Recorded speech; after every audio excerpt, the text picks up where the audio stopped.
कल्याणि हे कनकलक्ष्मी सुप्रभातम् ब्रह्माण्ड भाण्ड परिरञ्जित रम्य पुष्पा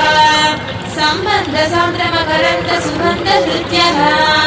मन्दानि लोय मधुना मधुरं प्रभाति कल्याणि हे कनकलक्ष्मी सुप्रभातम् स्तुत्योत्थिता च शिवसारिक पक्षिमुख्याः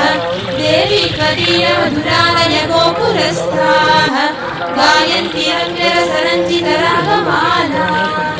कल्याणि हे कनकलक्ष्मी सुप्रभातम् अम्ब त्वदीय नयनद्वयवर्गलोलाः फुल्लारविन्दमकरन्दरसप्रदीप्ताः भृङ्गा च जकृतिरवैः सदा स्तुवन्ति कल्याणि हे कनकलक्ष्मी सुप्रभातम् पद्मालये परमपावनभाग्यरत्ने